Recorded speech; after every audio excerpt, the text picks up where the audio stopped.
Hi, this is Mrs. Keys. I work at Rosamond High School, and I am a United States history teacher, 4 periods of United States history and 1 advanced placement class.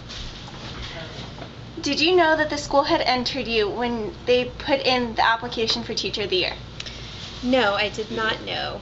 There's a process of selection. The principal selects 1 teacher from each site. Those names are sent to the district. The district selects 1 teacher, and that teacher will attend a seminar in Bakersfield in which a candidate is taught how to write the application for State Teacher of the Year, and then 2 will be selected to move on with the state. What were your emotions going through your mind when you were selected to run for the county teacher and represent if you were selected at state? Absolutely. One of the most exciting aspects about this process has been to meet teachers that teach beyond the textbook, and the opportunity to meet teachers full of passion and full of purpose. It's very exciting. What is your teaching philosophy? I genuinely believe that every child can learn, but given the proper motivation and the knowledge that the teacher cares about them, I believe every student will excel. And those that lack motivation, we give them motivation. If they lack confidence, then we give them confidence. And in time, when they gain the knowledge that they can succeed and that I am there to help them, they do succeed. This last year, Rosamond High School went through a WASC visit. Can you explain what the position of WASC coordinator, like what you do and what WASC is and does? Absolutely. One of the aspects about WASC is the coordination of the entire staff.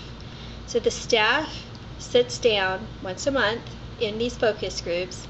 You need to have a leader that continues to bring forth issues and topics, keep the discussion moving so that the school can not only focus on what they need to improve, but how they're going to improve.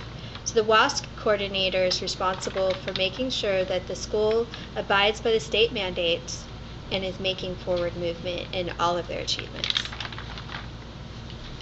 In your classroom, you engage kids quite often. How do you get them to engage so often? How do you make it interesting? History isn't the most interesting thing every day.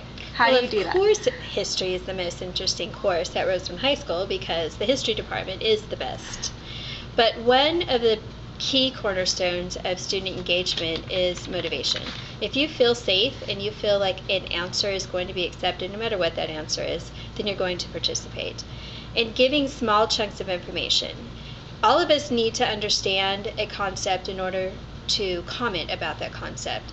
So, giving students small bits of information, backing up that information with lots of opportunities to discuss it with their peers and then with one another. That guarantees engagement. What are your expectations of your students and your peer members for this year? Well, for my students, I expect excellence every single day. I expect the students to show up ready to learn, willing to learn, with a positive attitude. This is a loving learning environment, and I expect students to walk in here with that kind of attitude. And when we need to have a gentle reminder is given.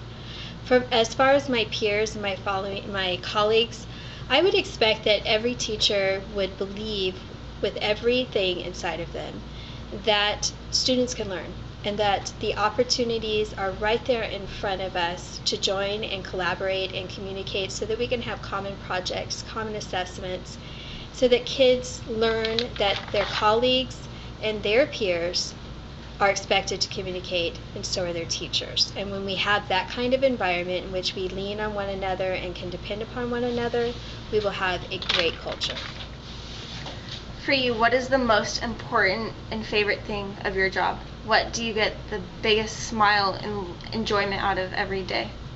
Every day, I expect that I will make an impact. And when I see the light come on, when I hear a student say, "Oh, I get it," those moments when understanding and motivation intersect, that is the most exhilarating opportunity as a teacher, being there when the light comes on and being there when that moment, when the student not only understands a concept, but becomes an active, engaged citizen and cares about people.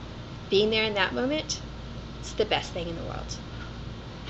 How did you get into this teaching world? Was it always your goal, or was this just kind of a freak backup plan that just flowed right into, just kind of happened?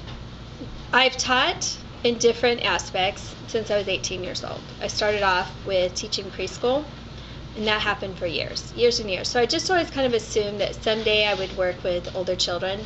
Thought maybe social work, but it was my son Jonathan, 2 weeks before his accident, when he came home from school, because he would always ask, "Mama, did you do your homework?" He said, "Mom, you need to be a teacher." So we had this conversation because teachers are incredibly busy, and if you're going to do your craft well, it takes time. So I said, "John, it takes lots of time. Are you sure that's what Mama should do?" "Yes, I know that's what you're supposed to do." And in the aftermath of Jonathan's accident, I knew that this is what I was always supposed to do. I finally found my destiny. Okay, we're here at the Antelope Valley Fair on Saturday, August 24th. And we're here at the Palmdale Gem and Mineral Club. And Mary's going to show us around and tell us a little bit about the club. We got all kinds of neat stuff, the fossils and various things. Well, as you can see in the case, there are all kinds of various things that our club members do. They cab rocks, which is cabochoning, is making them into jewelry. For example, you have the cabs over there that were raw rocks at one time, and now they've been shaped on a genie wheel. And then we have some various members that do wire wrapping. As you can see, there's a stone that's been wrapped with wire. There's beading. Some do casting. We have a napper that actually takes obsidian, and he actually makes arrowheads, knives. We had one of our past members used to carve. As you can see, there's little dolphins, and that's made out of oh gosh, I can't remember, but a lot of the members do. As you can tell, there's also silversmithing, and they collect fossils. Yeah, and if you'd like to come out, I'd like to show you a junior case. I'll get your sign over here. Okay. It's too big. It's not fitting in. It's not fitting in my corner here. There we go. Palmdale Gem and Mineral Club. I can't remember. And they've got the Lancaster Gem and Mineral Club is at the other end over there. Okay, well, we'll just follow you, Mary. And all right, sure. Show us around. Come on out. Okay. One of our juniors won the entry for a critter, for the fair-themed critter. Oh, yeah. Yeah, this was the theme of the fair was, of course, diamonds are forever. Cute. Yeah, it is cute. It is cute.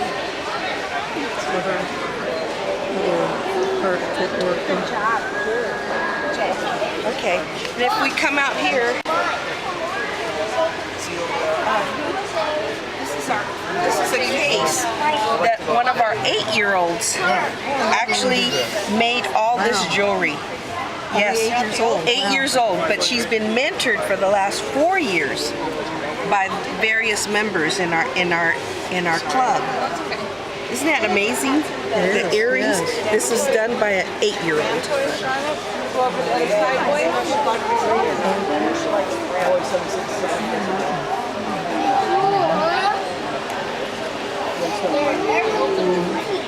And then we have some more georganite in San Diego. Over here. These are minerals. You'll see fossils, minerals. Yeah. Here's what we call cabochons. These were actual raw rocks that then were shaped into various forms and now can be placed into jewelry. And here we have a case that dedicated to specimens. You know, you have the quartz, kyanite, calcite, laminite, celestite, and this is one of our members. He collected these. Wow, they actually go out and find these things? Yes. Wow.